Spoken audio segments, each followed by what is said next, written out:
Galing ng paaralan ay sinalubong si Joselito ng pinsan niyang si Isagani. Habang tumatakbo at kumakaway ang lalaking malusog, ay nakangiti pa to sa kanya. Nginitian niya rin to na may halong pagtataka. Oh, masaya ka yata ngayon, insan. Anong meron? Nakarami ka na naman yata ng nabudol, no? Nasabi yun ni Joselito dahil gawain na ng kanyang pinsan na tumambay sa gitna ng tulay na malapit lang doon. Nagdadala si Isagani ng lata at nanghihingi ng limo sa mga tricycle at mga taong dumadaan. Kuya, naka 170 ako. Wala pang 4 na oras. Iwinawagayway ng malusog na binata ang latang may lamang barya habang nakangiti. Marahan namang lumapit ang matangkad na binata at hinimas-himas ang ulo ng nakababatang pinsan. Ayos yan ah. E di, ilibre mo na ako ng soft drinks. Sige ba kuya? Tara na, dun sa tindahan ni Manang Divina. Inakbayan ni Joselito ang matabang pinsan at sabay silang naglakad papunta sa nasabing tindahan.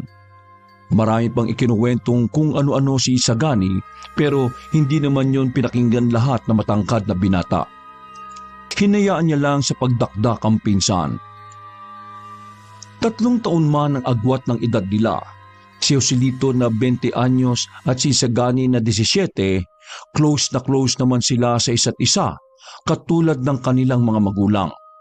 At kahit medyo may pagkaisip bata si Isagani dahil sa komplikasyong nangyari nung bata pa ito, mahal na mahal pa rin siya ng nakatatandang pinsan. Ang turing talaga ni Joselito sa kanya ay parang tunay at nakababatang kapatid. Malang Divina! Pabili nga po!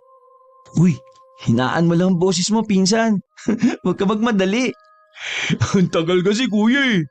Malang Divina! Hoy, wag kang sumigaw. Ikaw na naman talagang bata ka, oh. Kapag bibili ka, lagi ka na lang ganyan. Pasensya na po manang kay Isagani. Pasaway talaga tong pinsan mong to, Jose. Kung hindi lang palagi nabili dito, di ko pagbibilan to eh. 2 nga pong soft drinks para sa amin ni Kuya Jose. Napatingin lang tuloy ang matandang babae kay Joselito nang initian lang siya habang napapakibit ng balikat. Saan na naman galing yung pera mo? Nalimos ka na naman sa tulay. Isusumbong talaga kita sa nanay mo. Jose, magbawal palad mo nga yan. Kapag yung si Isaganing pasaway nadali ng sasakyan, nako sinasabi ko talaga.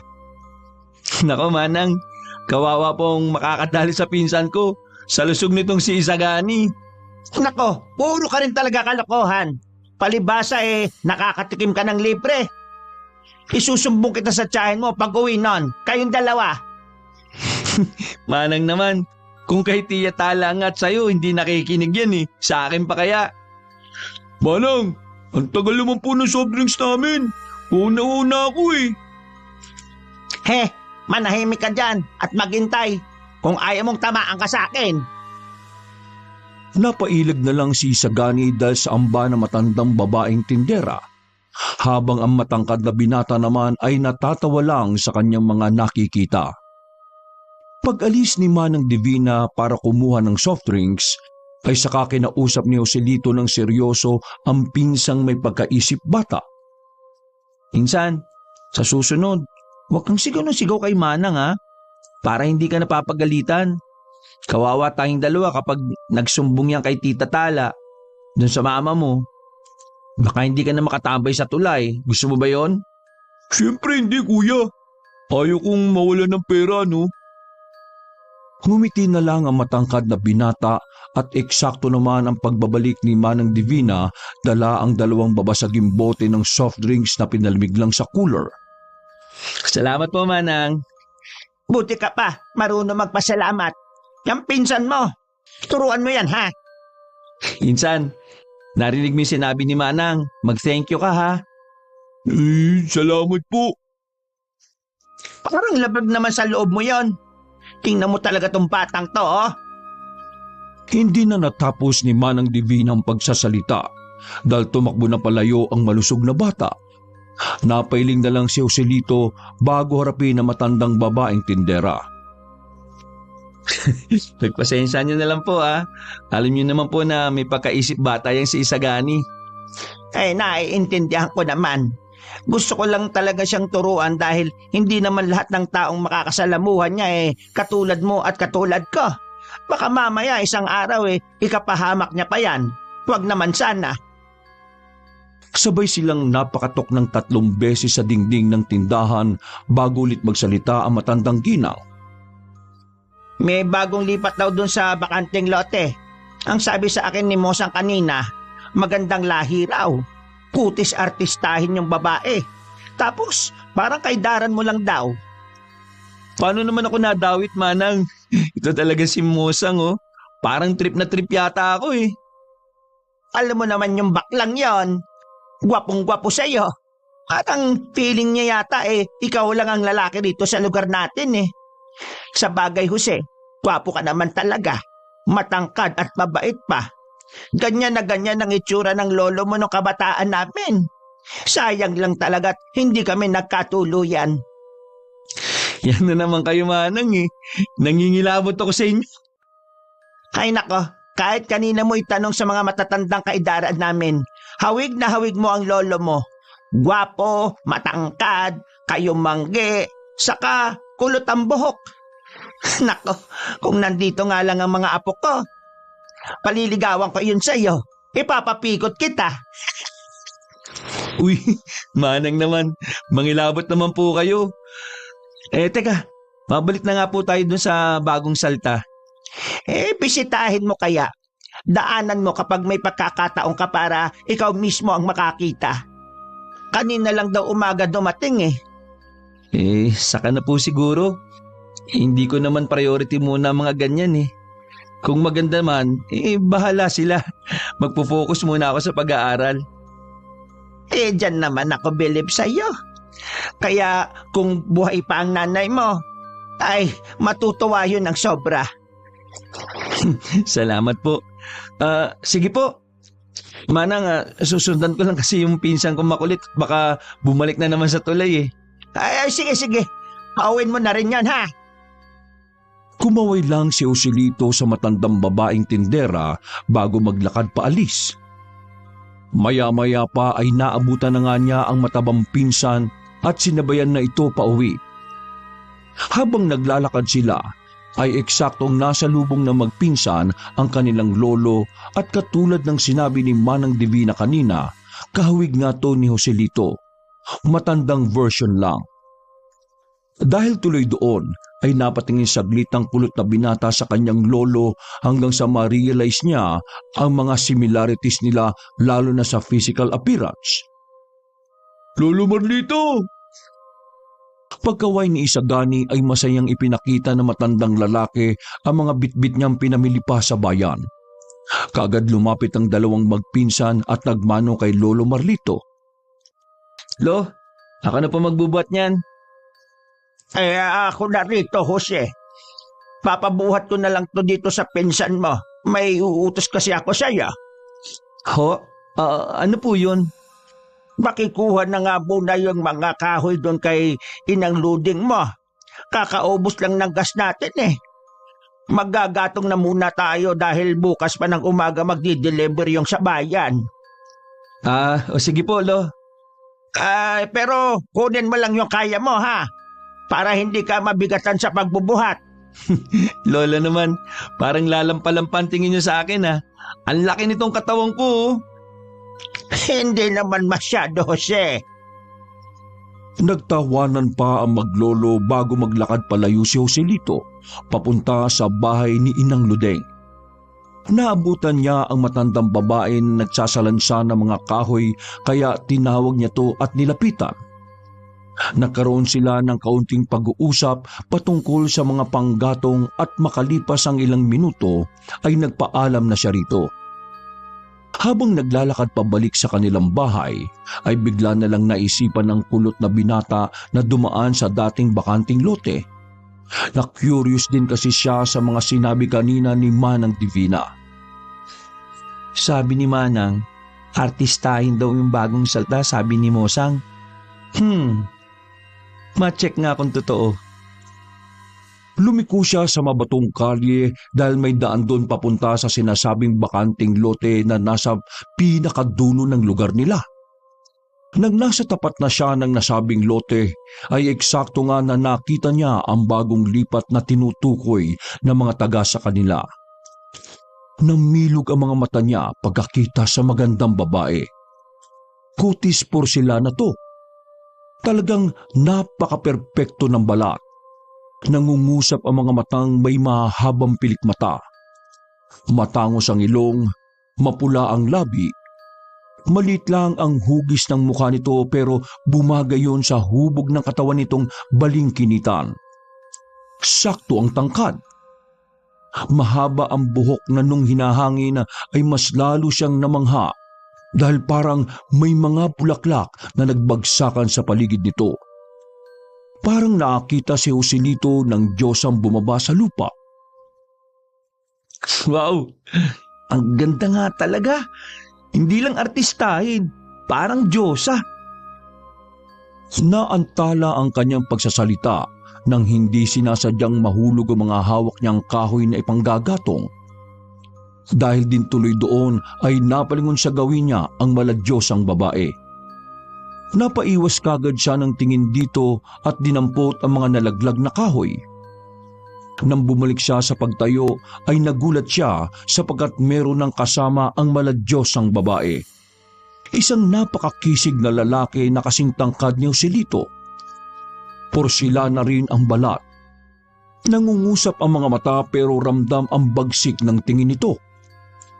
Makapal ang kilay. Mahaba ang pilikmata. Matangos ang ilong, mapula ang labi at maganda ang shape ng mukha na sumakto sa hubog ng pangangatawan nitong mala Adonis ang datingan. Mas lalong nailang si Joselito nang ma-realize niyang pareho na palang nakatingin sa kanya ang mga bagong salta sa kanilang lugar. Ngumiti ang babae habang ang lalaki naman ay kunot noong tumitig lang sa kanya. Pakiramdam niya ay para siyang napapagitnaan ng mga Diyos at Diyosa. Nagbutil-butil ang pawis niya sa noo at batok kaya nagmamadali siyang naglakad palayo at hindi na dinampot ang ibang kahoy na nahulog. Nang nasa dulo na siya ng mabatong kalye ay napasulyap si Joselito sa likuran. Kahit alam niyang hindi natanaw mula roon ang dating bakanting lote. Napabuga siya ng hangin kasunod ng paghawak sa dibdib dahilan para mahulog na naman ang ibang piraso ng mga kahoy na panggatong. Oh, nakakaba naman kung makatingin ng mga yun. Pero totoo nga sinabi ni Mosang ha. Hindi lang totoo. Masigit pa talaga sila sa artistahin. Hiyang-hiyang itsura ko sa kanila. Ow! Pagtingin niya sa isa pang kahoy na nahulog ay tumama sa kanang hinlalaki niya yun. Doon na nga naalala ni Joselito ang totoo niyang dapat gawin. Ay putik, yari ako kay lolo nito. Ang tagal ko na yata. Dali-dali siyang naglakad pa uwi ng bahay at pagpasok sa kanilang bakuran ay nakita niya kaagad si Lolo Marlito. Nakasimangot habang hinihintay siya sa pintuan. Naku, sorry po lolo, natagalan ako ha. Nagpatulong pa kasi si Inang Luding eh. Sus! Malamang dumaan ka ron sa bakanting lote na. Nanlaki ang mga mata ni Joselito sa kanyang narinig habang nakatingin sa matandang Ginoo. Bakit ganyan ka makatingin? Sa dami ng mga chismosa rito sa lugar natin, kahit nasa pinakamasukal na gubat pa ako o kaya pinakamalalim na kuweba, makakarating at makakarating ang balita. Halika na nga rito at ipasok mo na yung mga panggatong. Maubos na yung una kong inilagay. Ay, sige po lo. Tulungan mo na rin muna ako sa kusina dahil hindi ko pa natatapos balatan yung ibang pangsahog sa tinola. Nasaan na naman po ba si Isagani? Hindi po kayo tinulungan? Kukutusan ko talaga yun eh. Pinagbabad ko muna sa banyo. Pinaligo ko. Nangangasim na naman ang amoy eh. Napatawa na lang ang binatang kulot saka sila pumasok sa loob ng bahay at dumiretso sa likod bahay, kung saan naroon ang tinatawag nilang dirty kitchen. Doon sila nagluluto kapag panggatong ang gamit. Pagkalapag ni Joselito ng mga kahoy ay naghugas na muna siya ng kamay bago tumuloy sa pagbabalat ng sayote at iba pang kailangan. Si Lolo Marlito naman ay nagdagdag ng panggatong dahil kakaunti na lang ang apoy. Lo, nakita niyo na po ba yung mga bagong lipat doon sa bakanting lote? Hindi pa. Bakit naman ako mag-aabala sa mga yon? Makakapera ba ako sa mga yon? Napaka-pilosopo mo talaga, Lo. Anong pilosopo ron? Bakit? Ikaw ba nakita mo na yung mga bago mga kapitbahay natin sa lugar na to? Opo eh. Oh, nakapera ka ba nung nakita mo sila? Napaismid na naman si Joselito habang pinagmamasdan ang lolo niyang ngumingisi-ngisi lang dahil sa pagkainis niya. Oh, sige. Anong itsura ng bagong nakatira ron sa dating bakanting lote? Huwag ka na magtampo dyan, apa. Kwento mo. Promise, Lo. Nung nakita ko sila. Sila? Dalawa po kasi yung nakita ko eh. Lalaki at babae. Na parang mga kaidaran ko lang po. Pero iba po ang datingan nila eh. Halatang galing sila sa mayamang pamilya. Ang kulay ng mga mata nila kakaiba. Ang gaganda ng kutis nila. Ang kikinis.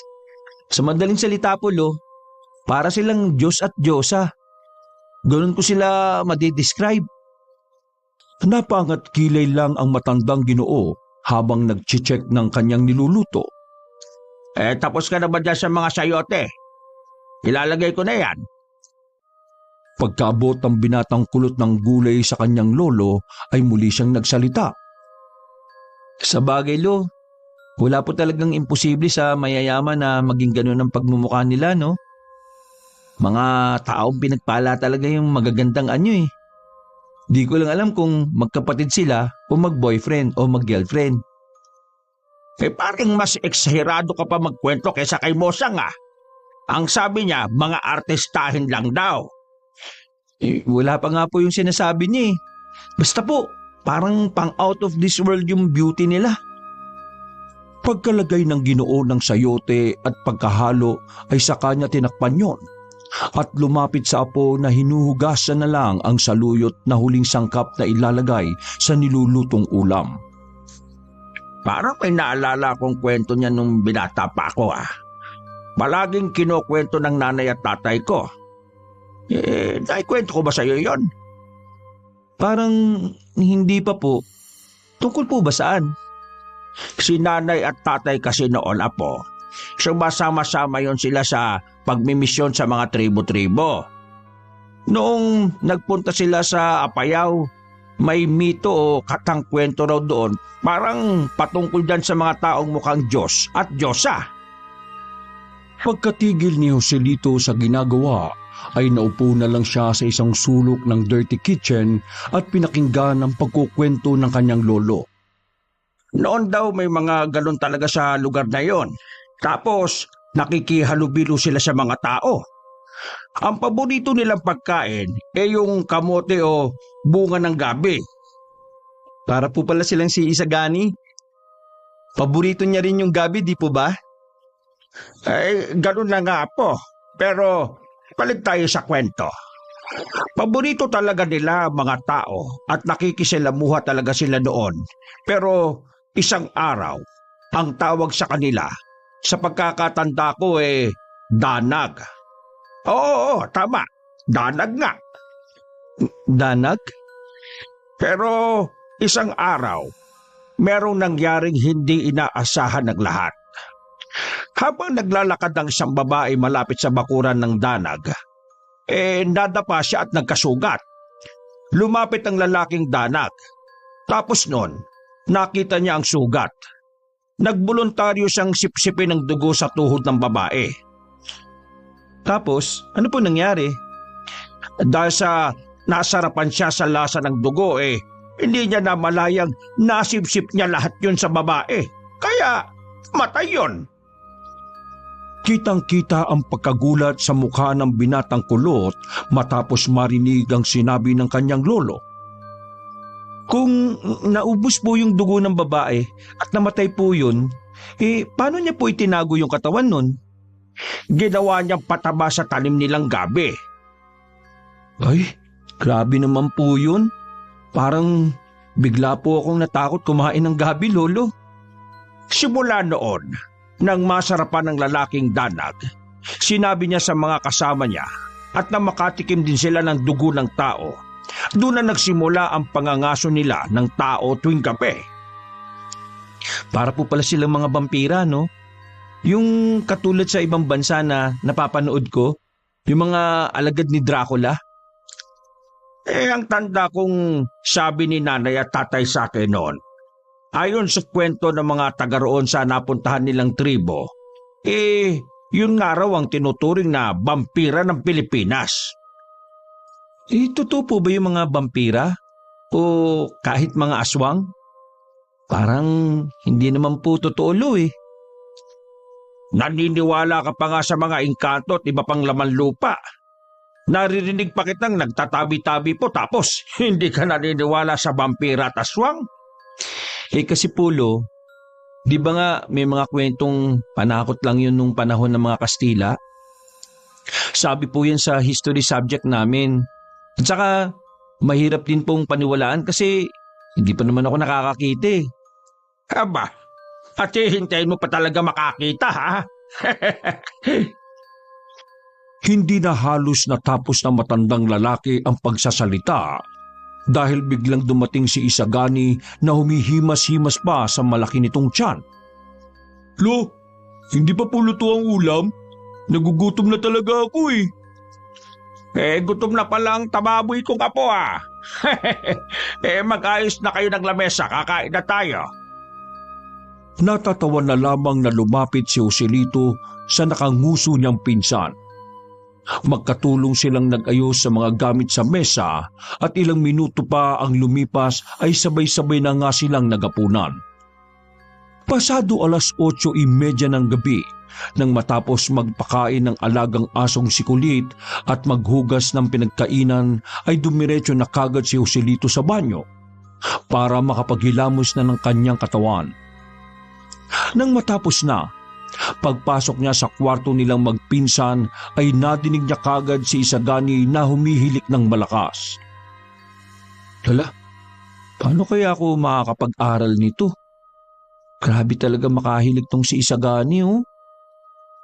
Sa kabila ng ingay ay pinilit niya pa ring tapusin ang pag-aaral para bukas. Eksaktong 10:00 ng hating gabi ay nahiga na rin siya sa kanyang kama. Kinabukasan, paggising ng binatang kulot, ay meron ng nakahain na almusal sa hapagkainan. Wala na rin si Lolo Marlito dahil maaga talaga tong umaalis. Dahil kahit sa 65 na to, ay gusto niya pa rin magbanat ng buto at ayaw pang magretiro. Ilang beses na rin sinabihan ng matandang lalaki ng anak niyang si Tala na tumigil na sa pagtatrabaho at bantayan na lang ang mga apo. Lalong-lalo na si Isagani pero makulit at mapilit si Lolo Marlito. Ang dahilan niya ay manghihina siya kapag hindi nagtrabaho. Pagkatapos makapag-almusal, naligo at gumayak ay bumalik si Joselito sa kwarto nila at ginising ang nakababatang pinsan. Uy, pinsan, bumangon ka na dyan, naalis na ako. Maglinis ka dito ha. At saka, wag ka na munang pumunta ng tulay. Maagang uwi ang nanay mo, si Tia Tala. Kapag nakita ka ron, nako, bugbog ka talaga. Kuya, inaantog pa ako eh. O isara mo na lang yung pinto tapos saka ka matulog ulit. Tulog ng tulog. Kaya tingnan mo yung itsura mo, lumba-lumba ka na oh. Umungot-ungot at pasimpleng nagtantrumang malusog na binata pero sumunod din naman to kalaunan kay Joselito sa sala. May almusal na iniwan dyan si Lolo ah. Tapos mamaya raw kapag tanghali na at nagutom ka, pumunta ka na lang sa tindahan ni Manang Divina. Mangutang muna ng dilata o kahit anong gusto mong iulam. Oo na kuya. Bilisan mo na lumabas para malako na yung pinto. Makinig ka muna. Kukutungan na talaga kita eh. Ulitin ko huwag kang manlilimos ngayon sa tulay. Uuwi si Tia Tala na maaga. At kapag naabutan ka nun, sigurado mangangayayat ka sa gulpe. Tsaka, maglinis ka rito. Huwag kang puro tulog ng tulog. Si Kulit huwag mo rin kakalimutan pakainin. Oo na nga. Kanina ko pa narinig sinabi mo paulit-ulit ka naman eh. Bilis na kuya, naantok pa ako talaga eh. Napaismid na lang ang binatang kulot habang pinagmamasdan ng pinsan niyang nagtatantrum habang nakapikit ang mga mata. Paglabas niya ng bahay ay isinara at ikinandado kagad ni Isagani ang pinto. Naglakad na siya palabas ng bakuran at kinandado naman ang gate nilang medyo niluluma na rin ang panahon. Pagliko ng iskinita papuntang kanto kung saan naroon ang sakayan ng pampasaherong jeep, ay naaninag niya kagad ang baklang si Mosang na nakatayo sa harap ng tindahan ni Manang Divina. At kausap nga ang matandang babae. Napahimas batok siya habang naglalakad papalapit doon. Alam na niya kasi na magpapakyut na naman sa kanya si Mosang, kaya ang ginawa niya ay inunahan na niya ito. Good morning, Mosang. Good morning, Manang. Hindi naman nakaimik ang binabae dahil sa tuwing makikita talaga nito si Joselito ay para siyang natatameme. Manang, sabi po ni Lolo, mamayang tanghali pautangin niyo po muna si Isagani ng pang-ulam Kayo na pong bahala ron kay Tababoy. Sige po, maiwan ko na po kayo dyan. Nagmamadali na talaga ako eh. May exam kasi kami ngayon. Kumaway na lang siya sa dalawa at matakbo nang lumayo hanggang marating niya ang waiting shed. At kaagad sumakay ng jeep na naghihintay ng pasahero. Pagdating sa bayan ay huminto kaagad ang jeep at nagbabaan silang mga estudyante. Maswerte si Joselito at ang iba pang mga mag-aaral sa kolehiyo dahil mismong sa highway lang ang pampublikong universidad sa lugar nila.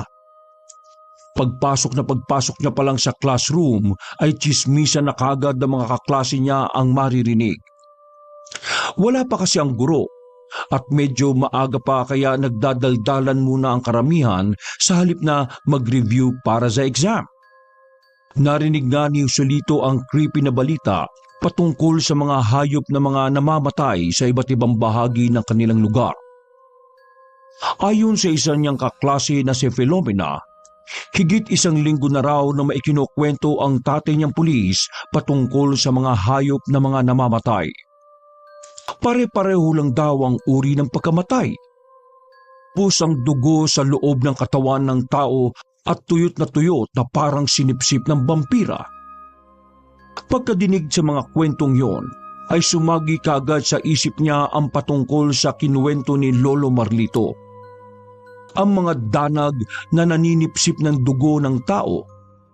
Napabulong tuloy siya sa sarili. Higit 1 linggo nang nangyayari? Bakit ngayon lang kinukwento ni Philomena? Teka, baka mga danag yun. Pero wala naman sinabi si Lolo na naninipsip ng dugo ng hayop ang mga danag Tsaka, meron ba talagang danag o vampira rito sa Pilipinas?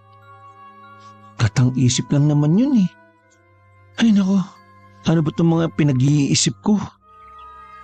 Hindi na niya halos na ituloy ang pagmumuni-muni dahil may isa pa silang kaklase na patakbong pumasok sa loob ng classroom at sumisigaw na parating na ang instructor nila.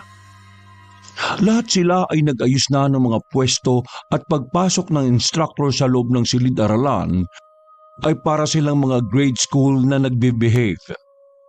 Naging maayos naman ang exam at kumpiyansa si Joselito na hindi siya babagsak. Pagsapit ng eksaktong tanghalian ay lumabas na siya ng universidad. Pero kumain muna siya sa isang karinderya para kapag umuwi na ay magpapahinga na lang siya. Makalipas ang higit 20 minutos, lumabas na siya ng karinderya at nagpunta sa terminal. Eksakto naman na nakita niya roon ang bagong nakatira sa bakanting lote. ang mga maladyos at diyosa nilang kapitbahay. Katulad ng inaasahan, pinagtitinginan ng dalawa ng mga tao dahil sa pangmayaman nilang kutis at postura. Pero ang ikinamangha niya lalo sa dalawa ay sumakay lang ang mga ito ng tricycle. Wow! Napakasimple lang pala nila. Naudlot na siya sa pagsasalita dahil biglang napatingin sa kanya ang dalawa. Ang magandang babae ay nakangiti habang ang gwapong lalaki naman ay seryoso at matalimang tingin.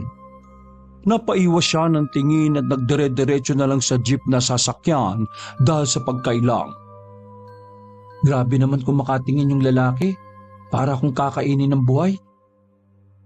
Narinig niya rin ang usapan ng ilang pasahero patungkol sa dalawang dayuhan, pero hindi na niya ito masyadong pinagtuunan ng pansin.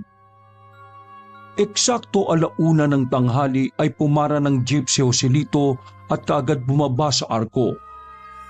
Nagtuloy-tuloy siya sa paglalakad hanggang sa marating ang tindahan ni Manang Divina. Hello po, Manang. Nangutang po ba ng pang-ulam dito si Sagani? Abay, oo, Jose. Yan talagang pinsan mong yan. Kalitan mo nga yan pag uwi mo, ha? Bakit po? Ano na naman ang ginawa sa inyo?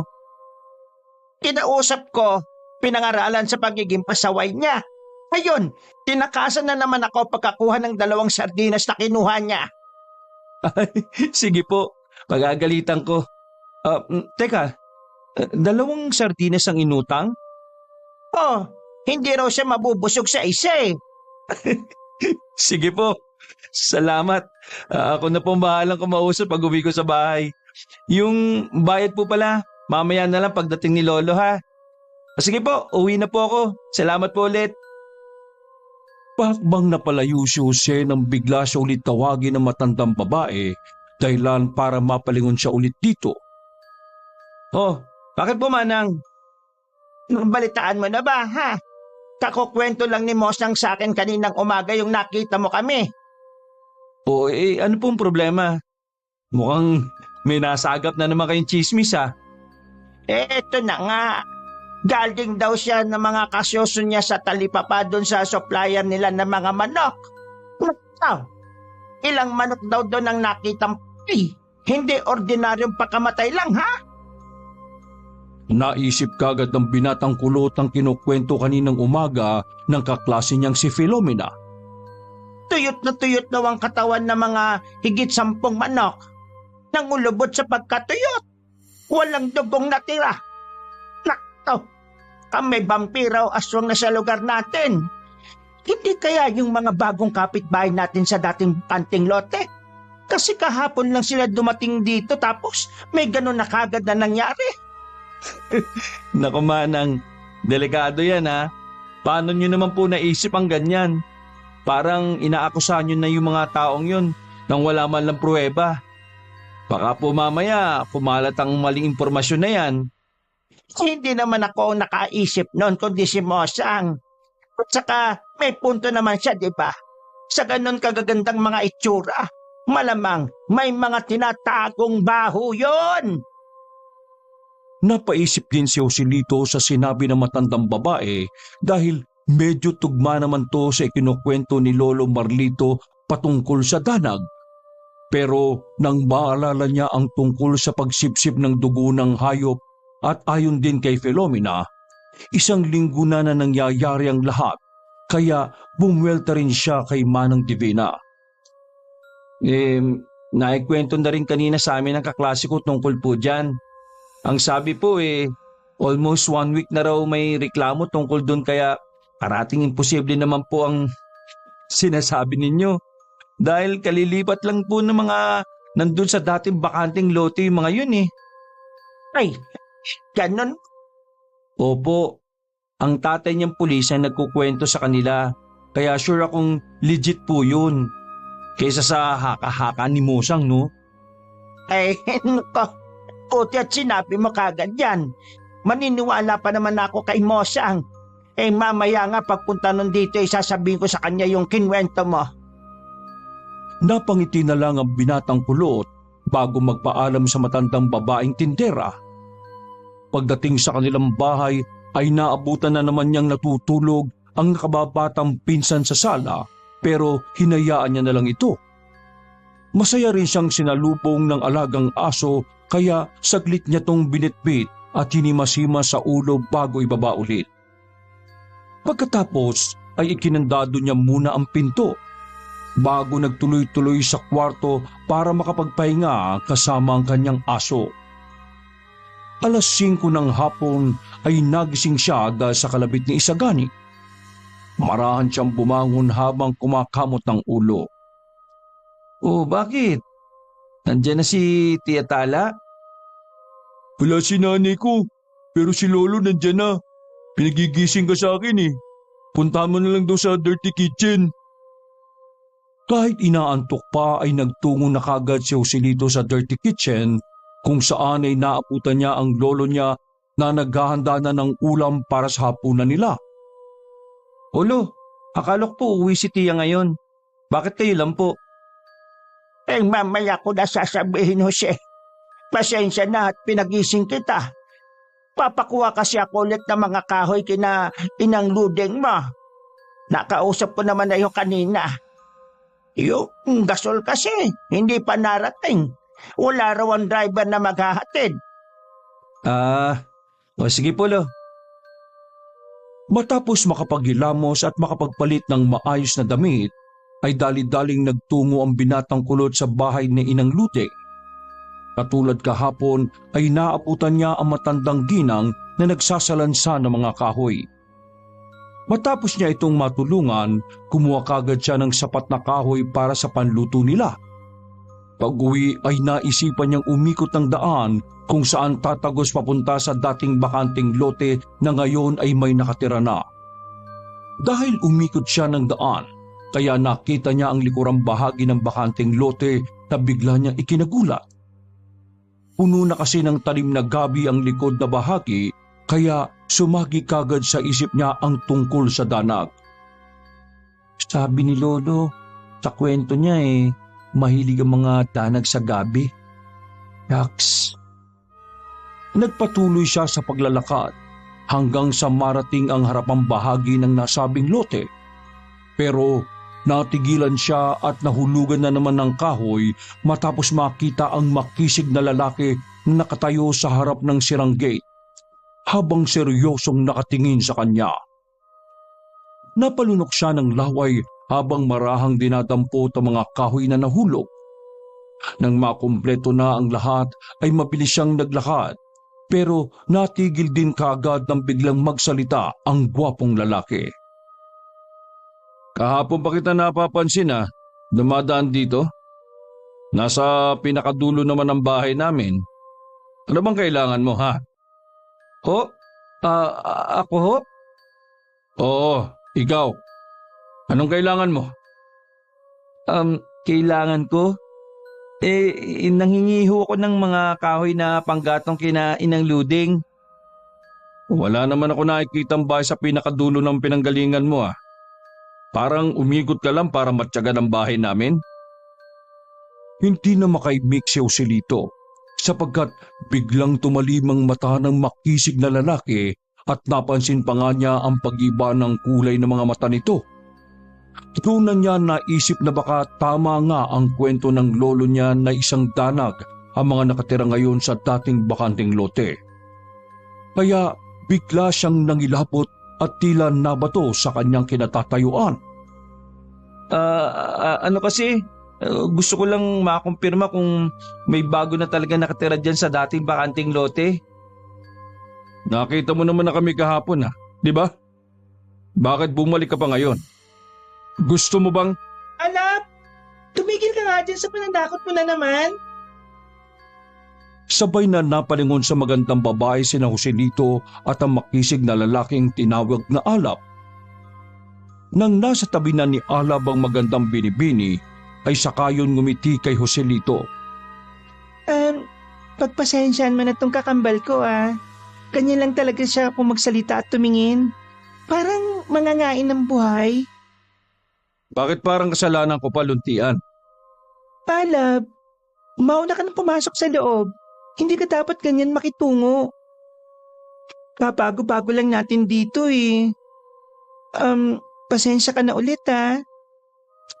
Joselito, o kaya Jose na lang ang itawag mo sa akin. Pagngiti ni Luntian ay siya namang pagtalikod ni Alab na naglakad na hanggang sa loob ng bahay. Kung kailangan mo pa ng mga kahoy na panggatong, marami kami sa loob ng bahay dahil sa nag-aayos kami. Kung gusto mo sumama ka kunin natin, bibigyan na rin kita ng mga gapi. Ho? Salamat sa offer mo pero okay na tong dala kong panggatong. Sa susunod na lang siguro. Hindi ko na kasi mabubuhat pagka napakarami. Sige, maiwan na kita ha. Dali-daling naglakad palayo si Joselito dahil sa kaba. Naisip niya kasing bigla na baka pumasok siya sa loob ng lumang bahay ay bigla na lang sipsipin ang kanyang dugo. Katulad ng kinukwento ng kanyang lolo patungkol sa mga danak. Isa pa, nakita niya rin kasi si Alab mula sa bintana ng bahay na matalimang tingin sa kanya. Pakiramdam niya ay parabang nagbabanta ang makisig na lalaki na kapag nag-oo siya sa sinabi ni Luntian ay ito na ang katapusan niya. Pagdating sa loob ng bahay ay dumiretso kagad siya sa dirty kitchen at inabot kay Lolo Marlito ang mga kahoy. Napansin naman siya ni Isagani na katatapos lang magbalat ng mga kamatis, sibuyas at bawang. Pati na rin magpiga ng mga kalamansi para sa sausawan ng pritong bangus. Oh, bakit ganyan mukha mo kuya? Para ka nakakita ng multo. Tumakbo kasi ako eh. Kaya medyo hingal. Sige na, maligo ka na. Dala mo yung sibuyas ka na naman. Para pagkain natin mamaya presko ka na ulit.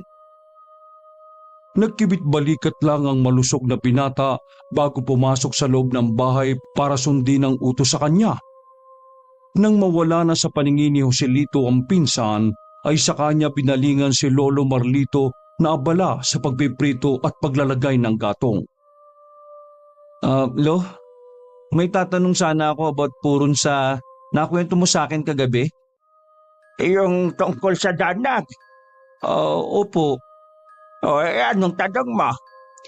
Sumisip-sip din po ba sila ng dugo ng hayop? Alam ko na kung bakit mo naitanong yan. Nabalitaan mo na rin siguro yung tungkol sa balitang kumakalat, ano? Yung mga hayop na mga namatay at sinipsip ang mga dugo. Opo Nakwento lang ng kaklase ko. Tatay niya po yung pulis na nagsabi. Sumakto ba talaga ang kwento ko sa iyo kagabi?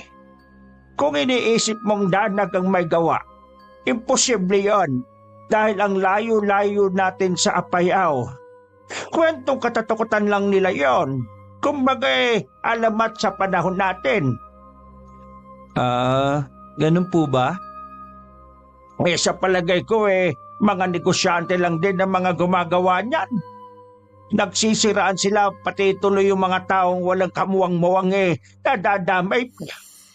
Nakakaroon ng takot at kakaibang paniniwala. Gusto sanang sabihin ng binata ang tungkol sa bago nilang kapitbahay na nakukutuban niyang tanag. Pero hindi na niya itinuloy. Naisip niya rin kasi na baka gawa-gawa lang talaga ito ng mga negosyanteng nagsisiraan sa isa't isa. Paano? Luto na itong mga prito. Pagtapos maligo ni Isagani, kumain na tayo ha. Ikaw na munang maghanda ng mesa. Okay po lo, sige po. Nang matapos na si Isagani na maligo ay kagad silang naghapunan. At habang kumakain ay pinapaliwanag ni Lolo Marlito kung bakit hindi nakauwi ang anak niyang si Tala. Mga apo, tanig kayo ha. Kasi bukas ng umaga hanggang Lunes hindi rin ako makakauwi. Nagkatinginan muna ang magpinsan bago sabay na napatanong. Bakit naman pulo? Oo nga pulo. Tsaka si Tia Tala, bakit hindi umuwi ngayon? Yung manukan at mabuyak kasi ng amo namin, katulad ng nabalitaan mo Jose, nagkaroon ng problema. Simula bukas, pinagbabantay ako ng amo naming lalaki doon sa Manukan hanggang sa dumating yung kasamahan kong nagbakasyon sa Klet. Sa Lunes pa ng gabi ang dating nun. Si Tala naman, doon sa babuyan magbabantay. Pinayagan lang akong umuwi ngayon para makapag-abot sa'yo ng pera, Jose. Ibig sabihin po, Lo, dalawa lang kami ni Kuya rito hanggang sa Lunes? Oh, kaya huwag ka magpapasaway sa Kuya Jose mo, ha? Naku, asa ka naman po dyan, Lo. Malapit ko na nga makutungan niya sa kakulitan eh.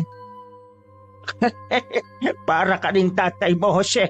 Ganyan na ganyan noon sa tiya Tala mo kapag iniiwan namin sila ng lola niya. Ay sige na, magsikain na tayo. Mamaya ko na lang ibibigay sa iyo yung pera kapag bago tayo matulog, ha? Nagpatuloy na nga sa pagkain na mag-anak. Pagsapit ng 8:30 ng gabi kung saan natapos na ang lahat ng kani-kanilang gawain, paglabas ni Joselito ng banyo galing sa pagsashower ay kagad inabot ng kanyang lolo ang budget nila para hanggang Lunes. Nagbilin din ang matandang Ginoo na kung magkulang ay mangutang na lang muna sila kay Manang Divina. Mabilis na lumipas ang oras. Eksaktong 12:00 ng hating gabi ay biglang naalimpungatan si Joselito. Inaantok siyang bumangon at nagpuntang banyo para umihi. At nang matapos na ay dumiretso siya sa kusina para naman uminom ng tubig. Habang inuubos ang laman ng baso ay biglang tumahulang aso nilang si Kulit. Kaya napitiwan niya ang baso at nahulog ito sa sahig. Mabuti na lang ay stainless ang baso kaya hindi ito nabasag. Nagpatuloy sa pagtahol ng aso kaya napakunot noo si Joselito. Sa kanya lang kasi napagtanto na nasa labas pala ito ng bahay. Oh, bakit nasa labas ng bahay si Kulit? Dali-dali siyang nagtungo sa sala at binuksan ang pinto hanggang sa tumambad sa kanyang paningin ang aso na galit pa rin at tumatahol mula sa madilim na bahagi ng daan. Kulit, pasok na rito. Oh, talaga oh. Anong ginagawa mo dyan sa labas? Nilapingi ang aso. Nakaangat lang ang tenga at buntot nito, sinyalis ng pagiging alerto. Dahil doon ay napatingin din ang binatang kulot sa madilim na daan na tinatahulan ni Kulit. Habang tumatagal ang tingin niya sa dakong yon, ay unti-unti siyang nakakakita ng imahe ng isang nilalang. Nilalang na hindi niya mawari ang itsura. Bigla siyang nahintakutan katulad ng biglang pag-atras ng buntot ng alaga nilang aso matapos makarinig ng nakakakilabot na tinig ng isang mabangis na hayop mula sa dilim. Kulit, pasok na rito, bilisan mo! Dali-daling tumakbo ang aso. Nang makalapit na sa kanya, ay kaagad niyang binitbit saka sinara ang pinto at kinandado. Pasimple rin siyang sumilip sa bintana pero wala na sa madilim na bahagi ng daan ang imahe ng kung anong nilalang na nakita niya. Nang makitang kampante na ang mukha ng aso ay nakahinga na rin siya ng maluwag.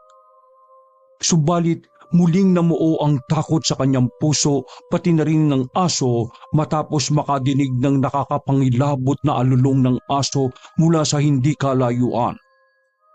Sinundan niyo ng sunod-sunod na pagtahol ng iba pang mga aso habang si Kulit ay tila nagtatago lang sa bisig ni Joselito. Grabe namang alulong yun. Kulit, huwag ka nang lalabas ulit kapag gabi ha. Alam mo namang uso ngayon ng patayan ng mga hayop. Ay nako, bahala ka kapag ikaw na dali. Nakakatakot. Naririnig mo ba yung alulong? Di ba? Kapag ikaw nasakman ng kung anong mabangis na hayop sa labas, o kaya vampira, o danag, ako, kawawa ka, sige ka. Pati ako, kawawa rin kasi malulungkot ako kapag nawala ka. Tila naintindihan naman siya ng alaga dahil sa reaksyon ng mukha nito. Nang tumigil ang mga alulong at tahulan ng aso, ay sinama niya na kaagad sa kwarto si Kulit at itinabi sa pagtulog hanggang sa pareho na silang mahimbing na makatulog. Kinabukasan, nagising na lang si Joselito dahil sa pagdila ni Kulit sa mukha niya. Kagad bumangon ang kulot na binata at tumingin sa oras. Nang makita niyang mag-aalas 7 na ng umaga, ay nagtungo na muna siya sa banyo para umihi. Tumilip siya sa kwarto ni Lolo Marlito pero wala na ang Ginoo roon. Pagkatapos ay binuksan niya ang kaldero kung may baho pa na kanin. Nang makitang walang natirang kanin mula kagabi, ay lumabas muna siya ng bahay at iniwan sa loob ang aso niyang umuungot-ungot. Sorry Kulit ha. Diyan ka lang, bibili lang ako ng pwede nating almusalin. Pagkalabas ng gate ay may napansin siyang bakas ng malalaking paa ng tila mabangis na hayop na malapit sa bakuran nila. Dahil doon ay naalala niya ang tinatahulan ng aso niya kagabi at ang nakitang imahe ng kung sinong nilalang. Kaya pala, tahol ng tahol si Kulit kaninang madaling araw. Ano kayo mabangis na hayop yun? Inisip niya na ito marahil ang Philippine Forest Dog na nakita noong nakaraang buwan na paghala-gala sa lugar. Habang naglalakad tuloy ay patuloy ang pagmumuni-muni niya patungkol sa bagay na yun. Pero ang alam ko nahuli na yun eh. Si Mosang pa nga nagbalita. Hindi kaya danag? Ay, ano ba tong naisip ko naman? Pagliko ng iskenita ay nakita niya kagad ang maliit na food stall ni Mang Felipe. Ito ang kaisa-isang food stall sa kanilang lugar. Bumili kagad siya ng spaghetti na paborito ni Isagani at pansit naman para sa kanya. Bumili na rin siya ng sopas para meron silang mahigop na sabaw na magpinsan. Bukod sa kanya ay may 2 pang customer at 3 babaeng nakikipagchismisan lang, kaya naman narinig niya ang isang interesanteng kwento. May nabalita kasi sa mismong lugar nila na isang asong namatay. At katulad ng mga ibang hayop na biktima, nanuyuri ng katawan ng nasabing aso dahil sa pagkaubos ng dugo nito. Hindi na siya nakisawsaw sa kwentuhan dahil hindi niya na rin naman sigurado kung totoo. Ang totoong tsismosa lang na kapanipaniwala sa kanilang lugar ay walang iba kundi si Mosang. Ibig sabihin, yung nakita kong bakas sa tapat ng bakuran, posibleng... Napamadali tuloy siya ng lakad hanggang sa makabalik sa kanila. Nang nasa tapat na siya ng bakuran ay pinagmasdan niya ulit ang nakitang bakas ng kung anong hayop. Ikinumpara niya ito sa paa ng asong si Kulit, pero hindi ganoon ang itsura nito. Anak ng tokwa, hindi to Philippine Forest Dog. May danag nga rito sa lugar namin. Kuya Jose! Anong ginagawa mo dyan? Wala pa tayong almusal ah! Naantala tuloy ang mga bagay na iniisip ni Joselito pero nagpapasalamat pa rin siya sa pinsan dahil kahit papaano ay naalis nito ang namumuong takot sa kanyang puso at isip. Pumasok kagad siya sa loob ng bahay at nagtungo sa kusina kasabay ang kanyang pinsan na kasunod naman si Kulit. Habang nag-almusal ay paulit-ulit pa rin naglalaro sa utak niya ang patungkol sa danag. Hindi na tuloy niya maintindihan ang mga pinagsasasabi ng kanyang pinsan. Nang mapansin siya ni Isagani na tila wala pa sa wisyo, ay tinapik siya nito ng malakas sa balikat. Uy, kuya, hindi ka na naman nakikinig sa mga sinasabi ko eh. Ha? Nakikinig ako. Pero ulitin mo na nga lang. Naku naman to, awit sa'yo kuya. Sabi ko, pupunta ako ulit sa tulay mamaya. Sige na kuya, payag ka na. Kahatihan kita ng pera. Ganito na lang. Kumuha ka mamaya ng mga kahoy kina Inang Luding para sa pagluluto natin mamayang tanghali sa kagabi. Tapos, papayagan na kitang pumunta sa tulay. Sige ba? Bibilisan ko na nga ang mag-almusal para pumunta na ako ngayon dun. Ikaw bahala. Pupunta rin muna ako ng palengke para bumili ng pang-ulam natin. Hindi na inubos ng matabang lalaki ang kanyang almusal. Binigay na niya kay Kulit ang mga ito, saka masayang nagpaalam kay Joselito para manguha ng mga kahoy kay Inang Lutik. Napailing na lang ang binatang Kulot habang pinagmamasdan palabas ng bahay ang pinsan. At sa kabilang banda ng isip niya ay ang takot pa rin ang namumuo sa kanyang puso. Pinagninilay-nilayan niya kasing mabuti kung bakit sa daming pwedeng puntahan ng danag ay sa mismong tapat pa ng kanilang bakuran. Hindi kaya yung alab na yon ang danag na pumunta kaninang madaling araw dito? Posible. Kasi parang pinagbabantaan niya ako kahapon eh. Nang teteng naman oh. Wala pa naman dito ngayon si Lolo. Anong gagawin ko kung pumunta ulit yun dito sa bahay mamaya?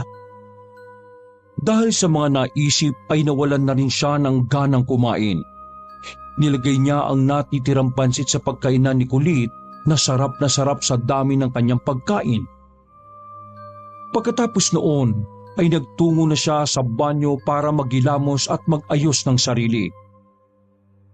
Maya-maya pa, nang makita niyang tapos na ang aso nila kumain, ay nilagyan niya ito ng lace at isinama papunta sa palengke. Ang gate na lang ang nilak niya dahil uuwi rin naman kagad ang kanyang pinsan. Sa tulay siya dumaan sapagkat doon ang papunta sa palengke. Hindi na rin siya sumakay ng tricycle dahil sanay naman siya sa lakaran. Nang nasa palengke na, ay tiyempo naman na nakita niya si Manang Divina kasama si Mosang. Kausap ng dalawa ang isang tindera at tila ba nagpapalitan sila ng mga impormasyon o kung ano pang chismis ang makakalap. Nang makita siya ng ginang ay kaagad siyang tinawag nito. At dahil curious din si Joselito, kaya lumapit na siya kahit ang totoo ay medyo nahihiya. Ang pakiramdam niya tuloy ay naging chismoso na rin siya pero pasimple lang. Nang marinig niyang pinag-uusapan ng namatay na aso ng kanilang kapitbahay, ay hindi na napigilan ng kulot na binata ang makisabat sa usapan. Totoo po bang namatay yung aso nila, Kuya Gibo? Yung imported nilang aso? Yung kasi yung narinig ko kanina habang nabili ako ng almusal kay Mang Felipe. Pagkatango ni Mosang at ng tindera na kalugar lang din nila, ay sumigunda kagad ng sagot si Manang Divina. Hindi naman tayo makakalayo ng bahay kaya malamang kung gising kayo ng mga bandang 12:00 ng hating gabi hanggang 1:30. Sigurado kong narinig nyo rin yung mga alulong ng aso. Pati ang tahulan na parang meron silang kinatatakutan. Ang aso nga namin si Morla. Takot na takot din. Ganun nga rin po yung aso kong si Kulit eh. Takot na takot. Tapos meron siyang tinatahulan kagabi sa tapat namin. May nakita nga akong imahe eh. Kaso biglang nawala. Nawindang ang mga tao sa mga sinabi ni Joselito pero patuloy pa rin siya sa pagkukwento. May iniwan pa nga po bakas doon sa tapat ng bakuran namin eh. Akala ko nung una, yung Philippine Forest Dog. Pero nang ikumpara ko na po sa aso namin, malaki po siya. Parang paan ng tao na hindi maintindihan. Halatang may matatalim na kuko. Kaya kung ano man po yun, sigurado kong hindi lang yung basta mapangis na hayop. Posible kayang aswang na dugo lang ang kinukuha sa katawan ng tao. Mabilis na kumalat ang mga ikinuwento ni Joselito kaya pagsapit ng bandang 9:00 ng umaga, kasama ni Kapitan ang ilang opisyal ay sinuri nga ang nasabing bakas. Pagkatapos ay binura rin kagad upang maiwasan ang pagpapanik ng mga tao. Nag-anunsyo rin na magdoronda sa magkakasunod na gabi ang mga opisyal para maiwasang maulit ang ganoong pangyayari. Nang nasa bahay na si Joselito, habang nagluluto ng uulamin nila, ay hindi niya tuloy maintindihan kung ano ang mararamdaman. Pero nangingibabaw ang takot na baka sila ng pinsan niya ang balikan ng inaakala niyang danag kahit hindi pa naman siya gaano kasigurado. Uy, kuya, nandito ka na pala. Bakit pala ang daming tao sa labas ng bakuran natin kanina? Parang nakita ko pa si Kap, saka sila Konsyal Ninong ko. Ano meron? Wala, tama na yon. Saka pag galing, kanina pa kita hinihintay ah. Eh bakit? May kailangan ka pa ba kuya? Nagawa ko na inutos mo ah. Dami-dami na ngang dinala kong kahoy eh. Ano, papayagan mo na ako mamaya na pumunta ng tulay ah? Oo na. Teka. Ano ba yung dala mo? Di yung paborito kong kamote ng gabi. Kasabay ng paglagay ni Isagani ng gabi sa lababo ay ang panlalaki ng mga mata ng nakatatanda niyang pinsan. Pwede mo ba itong iluto mamaya? Saan mo ba nakuha yan? Hindi ko naman ito kinuha. Binigay ito sa akin yung bagong tira ron sa bakanting lote. Si Aling Luntian tsaka si Kuya Alab. Ano? Anong sinabi mo? Sa bagong nakatira sa bakanting lote? Oh, bakit parang gulat na gulat ka naman dyan, kuya? Mababait naman sila. Kasi bukod sa pagbibigay nila nitong kamote ng gabi, tinulungan din nila ako magkapatid. Nadapa kasi ako kanina dun sa mabatong daan eh. Nakakatuwa nga at nakakagulat kasi ginamot pa nila ako. Itong dugo sa magkabila kong siko, hinipsip nila magkapatid. Kailangan daw pala ganun para yung mga bakterya hindi kagad kumalat. Ang ganda tsaka ang pogi nila, kuya. Para silang mga diwata. Nagliliwanag sila sa kaputian eh. Ang tindi sigurong tinira nun na papaya soap, di kaya collagen. Baka pati black soap ginamit nila. Dami siguro nilang mga skincare. Dahil sa mga narinig ay mabilis na gumapang ang matinding kilabot sa katauhan ni Joselito. Ang lamig galing sa sahig ay mabilis na naabsorb ng kanyang talampakan. Paakyat sa tuhod, sa tiyan, dibdib at hanggang sa batok. Naramdaman niya ang pangangatog ng kalamnan pero mas nang ibabaw ang galit na nararamdaman niya sapagkat alam na niyang may masamang binabalak ang mga danag sa kanyang pinsan. Huwag kang alis dito ah. Bantayan mo itong niluluto ko. Kapag nasunog yung adobo, lagot ka sa akin.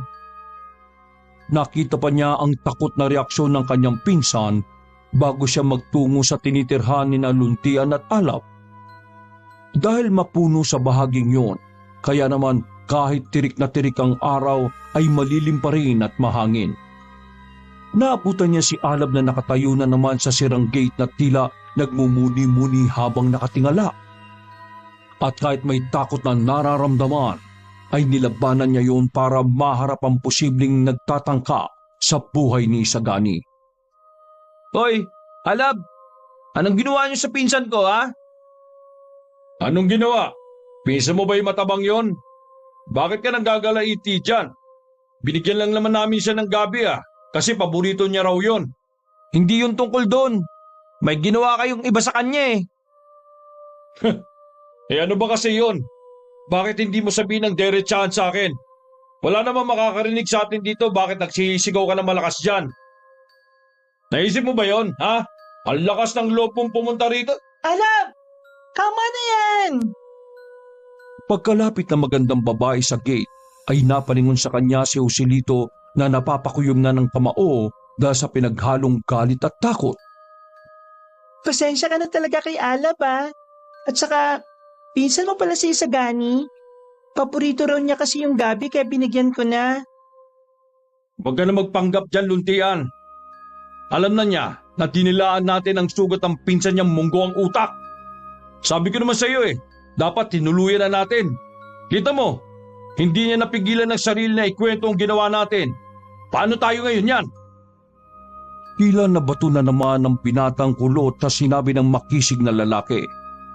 Doon na kumpirma ni Joselito na totoo nga ang hinala niya na danag sina Luntian at Alab. May alam ang taong yan tungkol sa mga danag. Medyo malas tayo ngayon. Sa dami ba naman ang pupuntahan? Dito pa tayo sa lugar na may nakakakilala sa mga katulad natin. Desisyonan mo na yan. Kitang-kita ni Joselito ang pagbabago ng ekspresyon ng mukha ng magandang babae. Mula sa among pagmumukha ay bigla na lang toong naging mabagsik. Nasaksihan niya rin ang pagbabago ng kulay ng mga mata at ang paglitaw ng mga mahahabang pangil ng magkapatid na danak. Saglit ding nangulubot ang mga mukha nito habang nakaharap siya. Ang bilis naman nating mabuko. Ilang araw pa lang tayo nandito. Pasensya ka na, pero dapat hindi ka na masikatan ng araw. Isusumbong ko kayo sa mga taga rito. Dapat unahin ka na talaga namin eh. Tapos isusunod ko na lang yung pinsan mo, pati ang aso mo. Nang akmang sasalakay ang dalawang nakakatakot na nilalang, ay bigla naman silang nakarinig ng tunog ng tricycle na patrol service na siyang nag-iikot-ikot sa paligid. Mabilis na bumalik sa anyong normal ang magkapatid na danag hanggang sa hintuan sila ng nasabing sasakyan.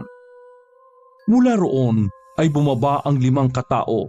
Si Kapitan kasama ang 2 opisyal at 2 tanod kabilang na ang nagdadrive. Nang tanungin sila ng mga yon ay hindi kaagad nakasagot si Joselito. Gustuhin niya man na magsumbong pero parabang nalunok niya ang kanyang dila dahil sa takot. Nagpapasalamat lang po sa amin ang bago naming kaibigan. Binigyan kasi namin ng kamote ng gabi yung pinsan niya kanina eh. Di ba, ano nga ulit ang pangalan mo? Kanina pa tayo magkausap, nakakalimutan ko naman na tanungin. Hindi pa rin makakibo ang binatang kulot, kaya ang mismong opisyal na ninong ni Isagani ang nagsabi ng kanyang pangalan.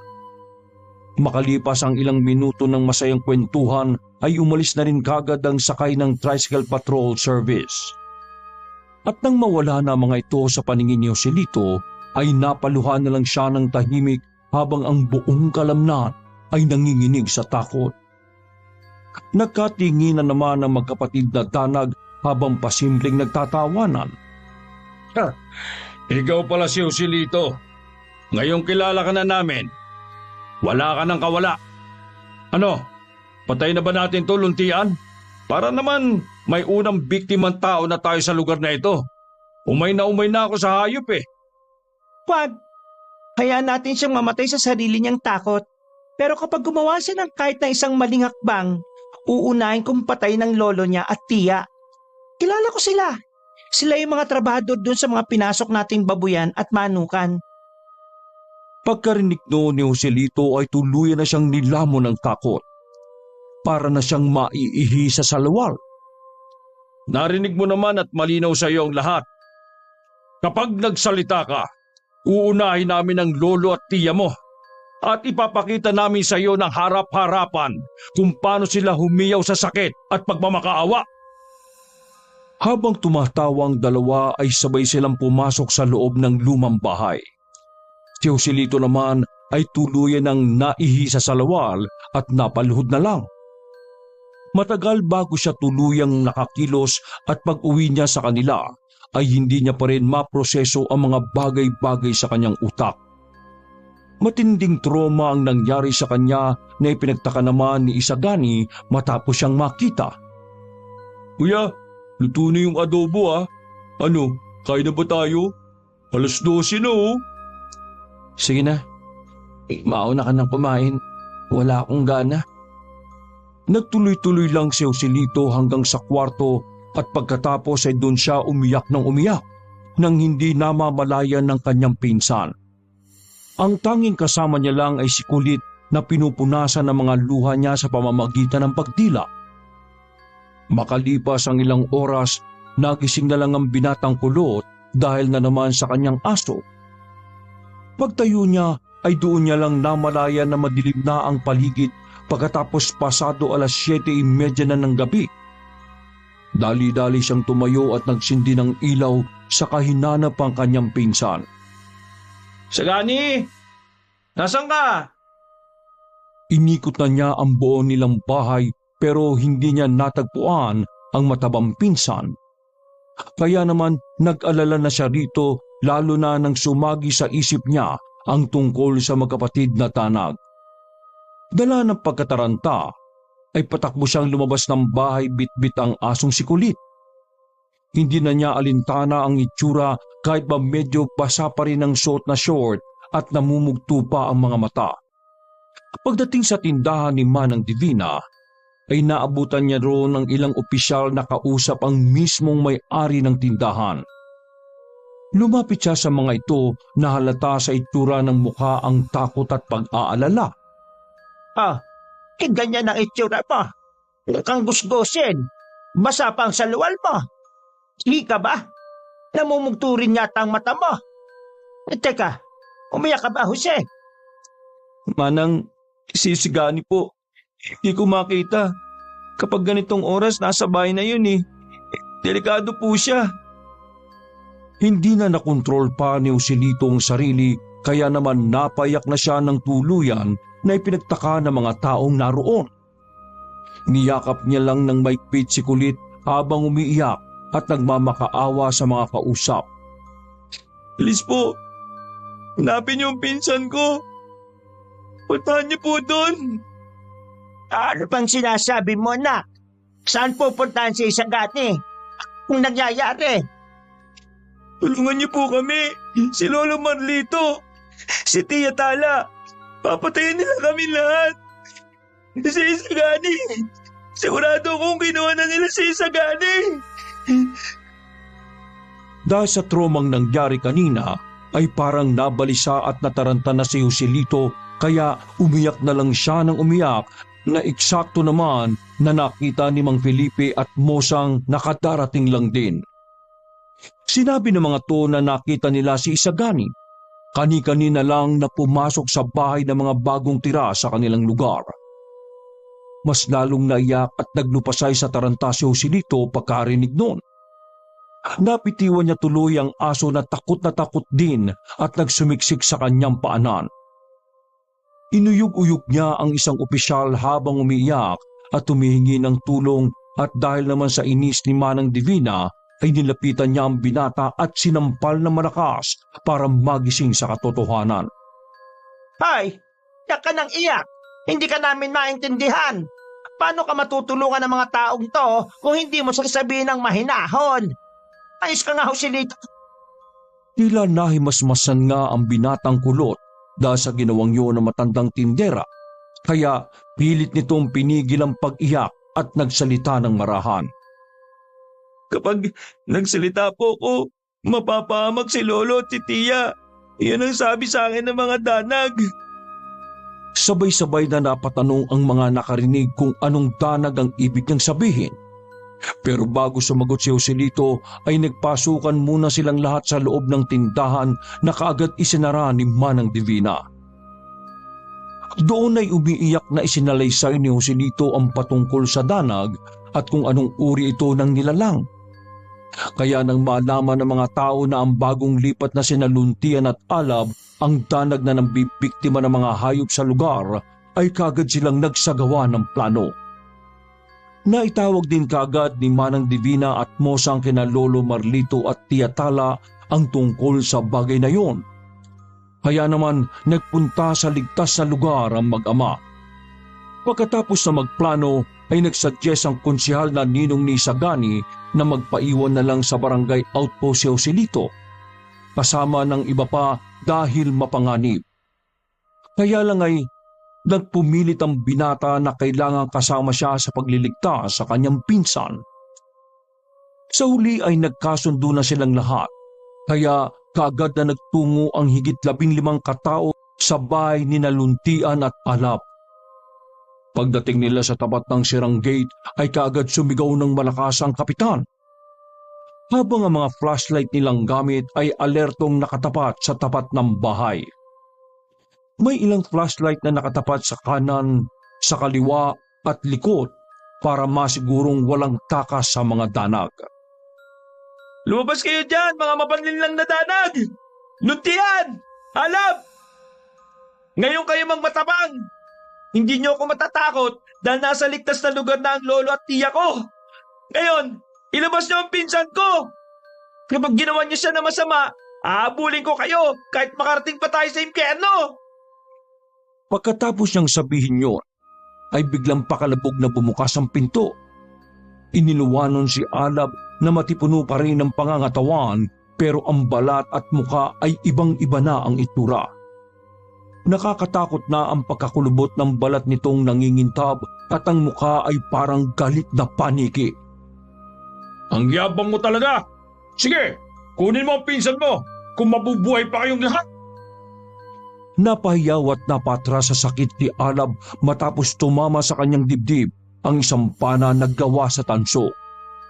Pinaniwalaan kasi na panlaban yon sa mga katulad ni Alab na halimaw. Nang makita ng halimaw na dumanak ang itim na dugo sa kanyang dibdib, ay napayaw siya sa galit. Sasalakay pa sana siya kaya lang ay sunod-sunod na ang pag-ataking ginawa ng mga taong may hawak na pana. Sa kabutihang palad ay na-corner nila si Alab hanggang sa gumapang na ito sa sahig. Doon na nagkaroon ng pagkakataon ng lahat na pumasok sa bahay. At nang maabutan nila ang nangihinang halimaw ay sunod-sunod itong pinagpapapana ng mga opisyal sa ulo hanggang sa tuluyang mawalan ng buhay. Dahil naman sa takot ay nakita ni Joselito na nakatakas ang babaeng danag. Hindi na nila to nahabol pa dahil nakita na nila ang kaawa-awang si Isagani na halos maghingalo na sa nangyari. Numipis din ang katawan ng kaawa-awang binata na parang naging lantang gulay. Isagani, nandito na ako. Pasensya na at nahuli ako pero ligtas ka na. Lumabang ka lang, parang awa mo na. Huwag kang sumuko para sa amin, para sa nanay tala mo, para kay Lolo. Niyakap niya ng maigpit ang pinsan na nakatirik na ang mga mata at tila bumubulong na lang at naghahabol ng hininga. Kagad nilang dinala si Isagani sa pinakamalapit na ospital pero sa kasamaang palad ay nasawi ito dahil sa pagkaubos ng dugo. Maraming nalungkot sa nangyari lalo na si Manang Divina dahil wala na ang palagi niyang kaaway sa tindahan pero mahal na mahal niya ang bata. Nakakapanlumo man ang nangyaring yon pero nagpapasalamat pa rin ang lahat dahil napatay na nila ang isa sa mga naging dahilan ng kaguluhan sa kanilang lugar lalo na sa mga hayop. Nang iahayag na sana sa mga taga-roon ng lalaking danag na napaslang nila, ay ganoon na lang ang kanilang gulat sapagkat eksaktong pagsikat ng araw ay unti-unting naging abo ang katawan ni Alab. Mabilis na lumaganap ang balita at dahil may natitira pa silang kaaway kaya naman nanatiling naging alerto ang lahat. Paglipas ng isang taon, nabalitaan na lang ni Joselito na meron na namang nahuling isang danag sa kabilang lalawigan kung saan sila nagbakasyon para sa unang anibersaryo ng pagkamatay ni Isagani. Pero nang makita niya ang itsura ng danag ay napailing na lang siya sapagkat sigurado siyang hindi yun si Luntian. Buhay pa rin ang danag na yon. Pero kung nasaan man siya ngayon, darating din ang araw niya na mako-corner din siya at mamamatay na katulad ng nangyari sa kapatid niya si Alab. At hindi ako mamamatay hanggat hindi ko nasasaksiyan ang pangyayaring yon. Darating ang panahon, kahit magmakaawa ka Luntian, mamamatay ka pa rin at magiging abo. Itataga ko yan sa bato. Wakas!